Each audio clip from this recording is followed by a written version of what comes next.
My name's Gary Chesney, and I'm the mayor of the city of Morristown. Bill's the county mayor, I'm city mayor. I moved here in 1973. I didn't grow up in Morristown. I grew up in Kingsport. Went to Carson Newman, graduated in 1973, moved here. I've said this before, for those of you trying to do math quickly in your head, the number you're looking for is 68. Okay? I've got a good memory, and I remember what education was when I was growing up, what education was when I moved here, and what it is now. And we're really on the uptick here. And part of what drives that is demands and accountability, and I don't just mean unhappy and meddling parents. I know you all don't have to deal with that much. But when I moved here, we had two school systems, and then we merged them, and that was a tough merge. I spent 20 years as general manager at Johnson Oil Company. Well, the Johnson of the Johnson Oil Company was the mayor. He came through one day and said, "You know what we're going to do? We're going to go out of the city school business and just turn school over to the county." I said, "John, that's not a good idea." And a lot of people didn't think it was a good idea. As it turns out, he did it. I'll go into all the details on how it happened and how they made it happen. He got beat the next election, of course, but it was the right move. It was the right move. And it's one school system here is better than running two because they were not equal. From the city standpoint, the city is not a direct funder of schools, so it's often people say, well, why doesn't the city help the schools out? Well, the city does help schools out. City residents are county taxpayers too. If you pay your county property tax bill, it's about double what the city tax bill is. And Bill gets to answer for that.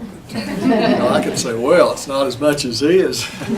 But the schools is the big reason, school and sheriff's department. But from the city standpoint, the city does have a key role, in my opinion, of this whole education module, because this sounds cliche-ish to say team effort, but it is. And it certainly starts at the ground level where you guys are. You got to educate the kids. And what a challenge that can be, but what a great calling. Then, got to have a place for folks to go work. You have to have bosses and plant managers and structures, but you also have to have those jobs. And in addition to the other thing, being a councilman and a mayor, I also spent 20 years on the school board. And I can get wound up about public education and the role it is and the importance and the different things we're proud of, but also the different levels of frustration with the general public accepting the overall importance of public education and not just the public education of the kids that they're raising. That's always an argument that I'm always eager to wage, but not many people are eager to hear. I can go on about that, and I see people after a short period of time, their eyes kind of glaze over, and they're looking at their shoes and checking their watch out of the corner of their eyes, and I know it's time to quit. But the city's role in education, when I was on the school board, and Bill mentioned when industry leaders would come and they'd fold their arms and furrow those brows and say, well, you're just not educating the kind of people we need. You aren't getting it done. And that, I used to get my back up about that, because that's the kind of argument that really, you can trace that kind of argument back to the Industrial Revolution of the late 1800s. They're always complaining about we can't get the kind of employees we want.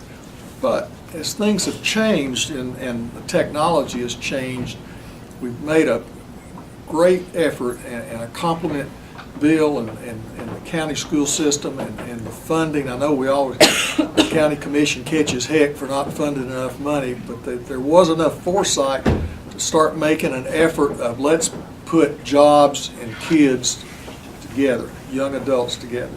And in order to be effective of that, tried a few years of that, need to get the folks who are teaching the future employees how to match up those lesson plans with what might be happening in the industrial workplace.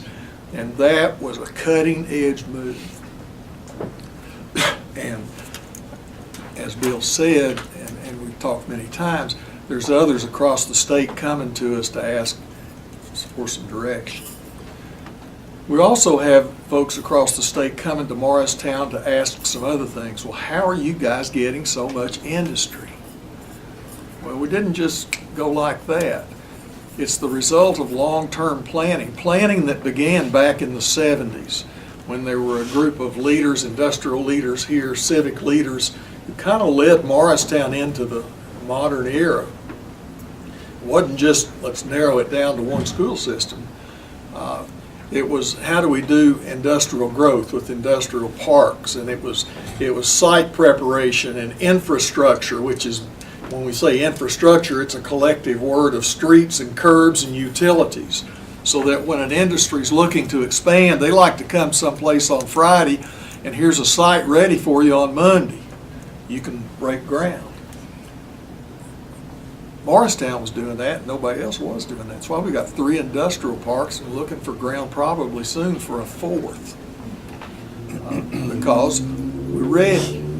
I like to go to those industrial meetings they have up in Tri-Cities, my old home turf, or Bristol and Johnson City and Kingsport, and they get together and they talk about, and they say, how you guys doing all that stuff down there? I said, well, we've done this and this. And they said, well, we need to start that. I said, okay, well, we started that about 30 years ago.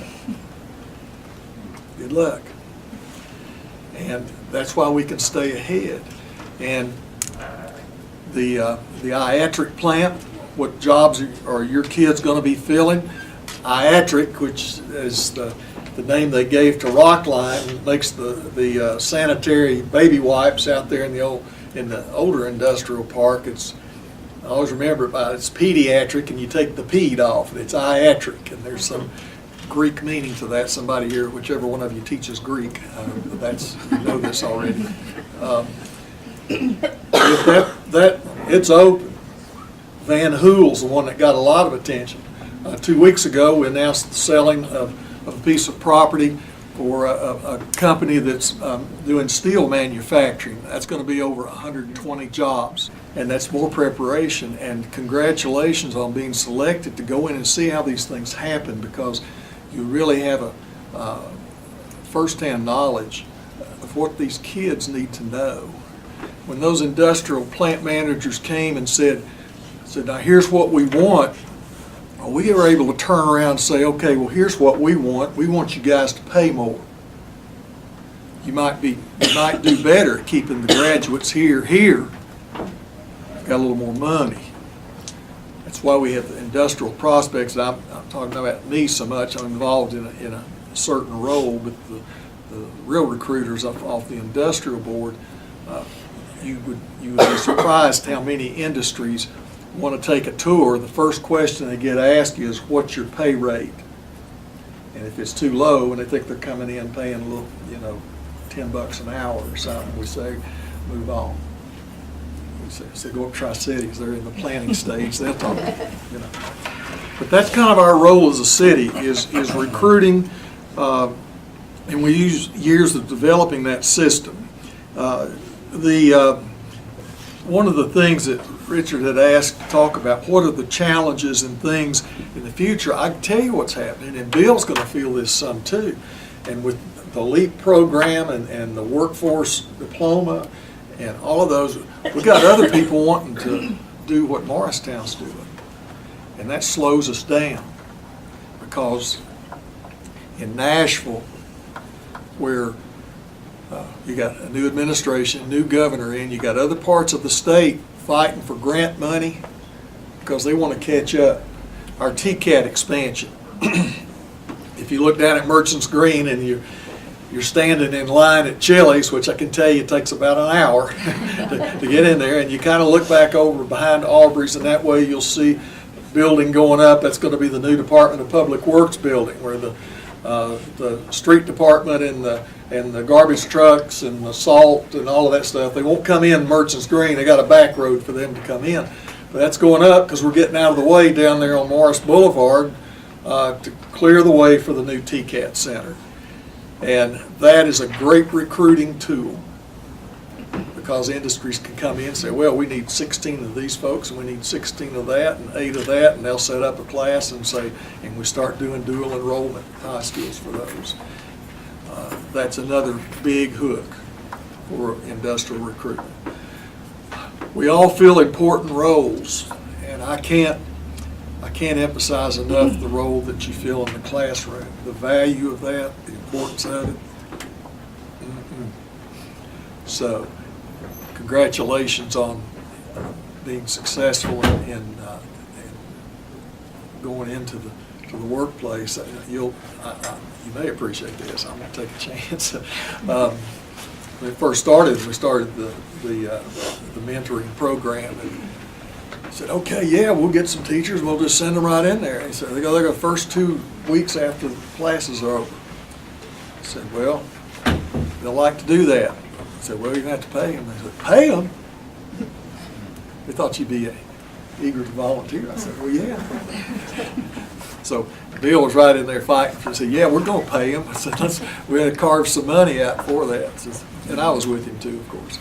But I said, yeah, it's important to do it. We have to make it valuable because it's a valuable profession, it's a valuable skill, and it's a valuable role. So I'm proud of the work you do and the product you put out, and from our end, we're going to keep trying to make sure that they have attractive jobs to go to, jobs that are career jobs, jobs you can go to when you're going to raise a family and stay here and make your own contribution to making this community even better.